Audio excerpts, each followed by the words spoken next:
ধারাবাহিকের শুরুতে দেখা যাচ্ছে এলা বিক্রমবাবুকে বলছে যে বিক্রমবাবু জানেন তো আপনার সঙ্গে কাজ করতে না আমার বেশ ভালো লাগে। বিক্রমবাবু তখন বলছে যে তাই তাহলে তো ভালো কাজ করতে গেলে আগে প্রথমে আমাদের দুজনের মধ্যে ভালো আন্ডারস্ট্যান্ডিং হওয়া দরকার আর ভালো বন্ধুত্ব হওয়া দরকার। তাহলে আজ থেকে কি আমি আপনার বন্ধু হতে পারি? এলা তখন বলছে যে হ্যাঁ পারেন, এই বলেই দুজনে হাত মেলায়। অপর দিক থেকে গোরা সেই সমস্ত কিছু দেখে খুব রেগে যাচ্ছে, বলছে এত হাত মেলামেলির কি আছে। ঠিক তখনই মেঘনা, দীপ্ত আর ক্রিস চলে আসে গোরাকে রাগানোর জন্য। ক্রিস এসে গোরাকে বলছে দাদাভাই লক্ষণ মনে হয় খুব একটা ভালো নয়, দেখ কি সুন্দর ওরা হাত ধরাধরি করে ঘুরছে। দীপ্তও তখন রাগাচ্ছে, বলছে দেখ যেদিকেই তাকাচ্ছি শুধু কাপেল আর কাপেল। ক্রিস এবার এলা আর বিক্রমবাবুকে দেখিয়ে বলছে দেখো ওরা কি সুন্দর বাচ্চাদের মতন হাসি খুশি আছে। দুজনকে দেখে মনে হচ্ছে যেন কলেজের প্রেম আবার ফিরে পেয়েছে। ওরা তো এবার কথাগুলো শুনে খুব রেগে যাচ্ছে। ঘোড়া বলছে ডিভোর্স হতে না হতেই এত প্রেম জেগেছে দুজনের মধ্যে। অন্যদিকে দেখা যাচ্ছে বিক্রমবাবু এলাকে বলছে একটা বিয়ে ভেঙে দেওয়া খুব সহজ কিন্তু সেটা জোড়া লাগানো খুব কঠিন। এলা তখন বিক্রমকে বলছে সব সম্পর্ক তো নিজে থেকে চাইলেও জোড়া লাগানো যায় না, তাই না বিক্রমবাবু? সম্পর্কের মধ্যে না অনেক সময় ভুল বোঝাবুঝি, ইগো এই সমস্ত কিছু সম্পর্কের থেকেও ওপরে দাঁড়িয়ে যায়। এসব বলছে আর এলা একটু ইমোশনাল হয়ে পড়েছে। ঠিক তখনই বিক্রমবাবু রুমালটা নিয়ে গিয়ে এলার কাছে ধরে, বলছে যে নিন এই চোখটা মুছে নিন আপনার। এলা তখন বলছে যে আরে বাবা চোখ মুছবো কেন, আমি তো কাঁদছি না, এই বলেই চোখের জলটা মুছে নেয়। আমি না ঘেমে যাচ্ছি, এতটা গরম না।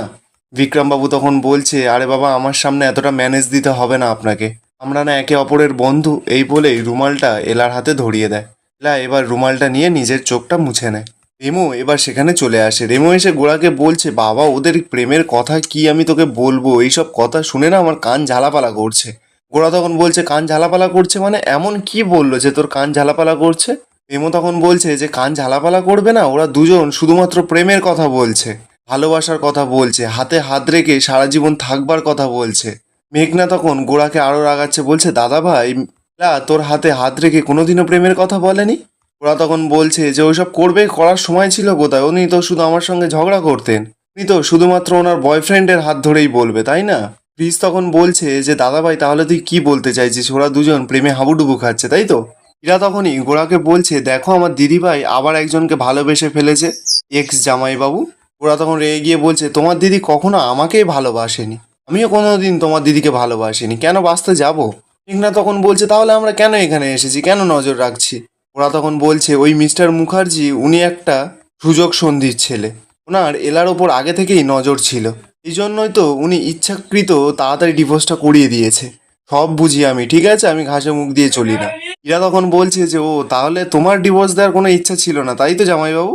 ওরা তখনই বলছে না না সেটা নয়, ডিভোর্সটা অবভিয়াসলি আমিই চেয়েছিলাম, এবার যদি উনি যেচে মিস্টার মুখার্জির ফাঁদে পা দেয় তাহলে তো আমার আর কিচ্ছু করার নেই, আমি আর কি করতে পারি। সকলে বলছে তাহলে আমরা এখানে কি করছি, চ চ চ চলো বাড়ি চ, এই বলেই সকলে যখন চলে যেতে যাবে ওরা তখন বলছে যে আমি যাব না। সকলে তো এবার অবাক, বলছে তুই কেন যাবি না তাহলে? বলছে না কারণ উনি তো আমার আগে বিয়ে করা বউ ছিল, এখন যদি ওনার কোনো কেউ ক্ষতি করে দেয় সেই কারণে আমাকে ফলো রাখতে হবে, এই জন্য আমি এখন এখান থেকে কোথাও যাব না।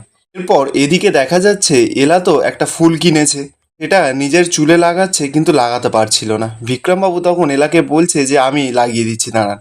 এলা তখন বলছে না না আমি পারবো। বিক্রমবাবু বলছে আরে দাঁড়ান না আমি লাগিয়ে দিচ্ছি, এই বলেই এলার চুলে বিক্রমবাবু ভালো করে ফুলটা জড়িয়ে লাগিয়ে দিচ্ছে। গোড়া তো সেটা দূর থেকে দাঁড়িয়ে দাঁড়িয়ে দেখছে আর খুব রেগে যাচ্ছে। ক্রিসরা এরপর সকলে আবারও সেখানে ছুটে চলে আসে। ক্রিস এসে গোড়াকে বলছে বাবা প্রেম তো জমে ক্ষীর। মেঘনা তখন বলছে ওরা কেন এখানে এসেছে তোরা কেউ জানিস? ইরা তখন বলছে যে দিদি হয়তো এখানে বিয়ের শপিং টপিং করতে এসেছে, দিদিকে তো দেখে বোঝাই যাচ্ছে যে ওনার বিক্রমবাবুকে বিয়ে করতে কোনো সমস্যা নেই। গোরা তো এবার কথাগুলো শুনে আরও রেগে যায়, রেগে মেগে ওখান থেকে চলে যায়। এরপর দেখা যাচ্ছে এলারা তো শপিং মল থেকে বেরিয়ে গেছে। এলা এবার বেরিয়ে যখন হেঁটে যাচ্ছিল তখনই হোঁচটকে পড়ে যাচ্ছিল। ঠিক তখনই বিক্রমবাবু তো এলাকে ধরে নেয়। দূর থেকে গোরা সেটা দেখে বলছে আমার বউয়ের হাত ধরা, বিয়ের শপিং করার খুব শখ তাই না, করাচ্ছি আমি শপিং। এদিকে দেখা যাচ্ছে এলা দেখতে পায় যে রাস্তার ধারে একটা বাচ্চা আর বউ দুজন মিলে ওল্ড এজ হোমের জন্য কিছু টাকার কালেকশন করছে, কিন্তু কেউ তো ওদের টাকা দিচ্ছেই না। বাচ্চাটা ওর মাকে বলছে মা তাহলে কি আমি দাদু ঠাম্মির জন্য কোনো কিছু কিনে নিয়ে যেতে পারবো না? এলা তো সমস্ত কিছু দেখে বাচ্চাটার কাছে যায়, গিয়ে বলছে আমি আপনাদের এই ডোনেশন তোলাতে হেল্প করতে পারি। বাচ্চাটার মা বলে যে হ্যাঁ করুন, তাহলে তো খুব ভালোই হয়। এলা এবার শপিং মলের ভেতরে ওদেরকে নিয়ে যায়, নিয়ে গিয়ে ও বেশ সুন্দর একটা গান শুনিয়ে সকলের মন জিতে নেয়। সকলে তো অনেক অনেক টাকা ডোনেশন দিতে থাকে তখন। বিক্রমবাবু এলার এই সমস্ত কাজবাজ দেখে মনে মনে বলছে, আমি সকলের থেকে আলাদা নই, আপনিই সকলের থেকে আলাদা এলা ম্যাডাম। তাই তো বীরেন স্যারের কথায় এই মজার অভিনয় করতে গিয়েও আমি আপনাকে দেখে ক্রমশ মুগ্ধ হয়ে যাচ্ছি আমি। কোথাও যেন সত্যিই আপনি এই বিক্রম মুখার্জির মন কেড়ে নিচ্ছেন। এলা আর বিক্রমবাবু তো এবার শপিং মলের বাইরেও চলে আসে। বিক্রমবাবু এলাকে বলছে যে চলুন আপনাকে একটা ভালো জিনিস খাওয়াই, আমি তো আপনাকে কিছু না খাইয়ে এখন এখান থেকে ছাড়বো না। এলা তো প্রথমে বলছে যে এই গরমে আর কি খাবো, কিছুই ভালো লাগছে না, এসব বলছে। বিক্রমবাবু এলাকে একটা ডাবের জলের দোকানে নিয়ে আসে। বিক্রমবাবু এলাকে নিয়ে এসে ডাবওয়ালাকে বলছে একটা ভালো থেকে ম্যাডামের জন্য ডাব দিন তো, যাতে মিষ্টি হয় জলটা। এরপর দেখা যাচ্ছে ওই যে ডাবওয়ালাটা ছিল সেটা ওরা ডাবওয়ালা সেজে ডাব কাটা শুরু করে দিয়েছে। এদিকে এলা আর বিক্রমবাবু তো বেশ সুন্দর করে হাসাহাসি করে গল্প করছে। ওরা তো ডাব কাটছে আর খুব দেখে ওদের দেখে খুব রেগে যাচ্ছে। ওরা এবার ডাবওয়ালা সেজে এলার হাতে ডাবটা কেটে ধরিয়ে দেয়, বলছে নিন ম্যাডাম চিনির মতন মিষ্টি ডাবের জল। এলা তখন ডাবটা নিয়ে মনে মনে বলছে যে এই লোকটার গলাটা এত চেনা চেনা লাগছে কেন, কিন্তু এনাকে তো আমি সত্যিই চিনি না। এ কেমন দোকানদার যে খরিদ্দারের সঙ্গে এরকম ভাবে ফ্লার্ট করছে। এদিকে গোরা বিক্রমবাবুকে জিজ্ঞাসা করছে আপনাকে দেবো স্যার একটা ডাব? বিক্রমবাবু তখন বলছে না না আমার লাগবে না, বলছে কত হলো। রেমো তো এদিকে ছদ্মবেশ নিয়ে নিয়েছে। রেমো গোরার কানে কানে গিয়ে বলছে দাদা ভাই ওরা জানিস তো একটা ডাবই শেয়ার করে খাবে। ওরা তখনই আবারও বিক্রমবাবুকে বলছে দাদা দেবো স্যার একটা ডাব দেবো আপনাকে? বিক্রমবাবু তখন বলছে যে দেবেন, তাহলে দিন একটা ডাব কাটুন। এলা তো এদিকে ডাবটা খাচ্ছিল নিজের, ঠিক তখনই দেখা যায় মেঘনা আর ইরা এসে পেছন থেকে এলাকে ঠেলে ফেলে দেয়, দিলেই তো ডাবটা এলার হাত থেকে পুরো পড়ে যায়। বিক্রমবাবু এবার কি করবে, এলার হাত থেকে তো ডাবটা পড়ে গেছে। এবার এলাকে বলছে যে আপনি আমার ডাবটা নিয়ে নিন, আমি ওসব ডাবটা অত খাই না।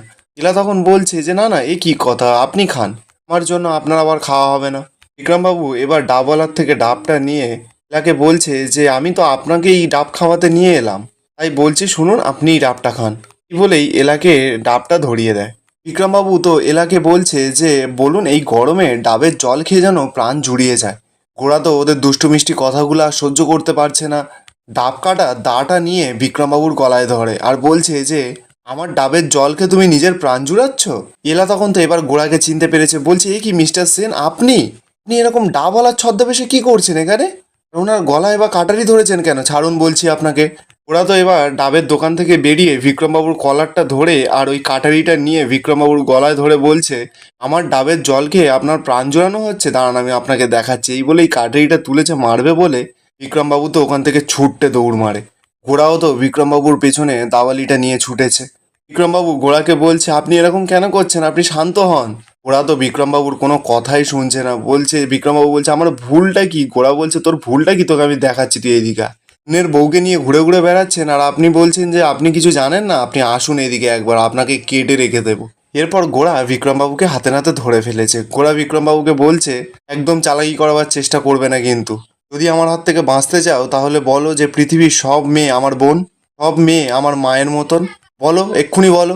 বিক্রমবাবু তখন বলছে যে এ কি কথা, আমার তো একটাই মা, আর গোষ্ঠীর সব বোন মিলিয়ে তো মোটে খান চারেক আছে, তাহলে পৃথিবীর সবাই আমার মা বোনের মতন হবে বা কেন? ওরা তখন রেগে যায়, বলছে হতে হবে কারণ আমি বলছি তাই। আর এখানেই আজকের এপিসোডটা শেষ হয়ে যায়। আপনাদের কেমন লাগছে এই এপিসোডগুলো কমেন্টে অবশ্যই জানিয়ে যাবেন।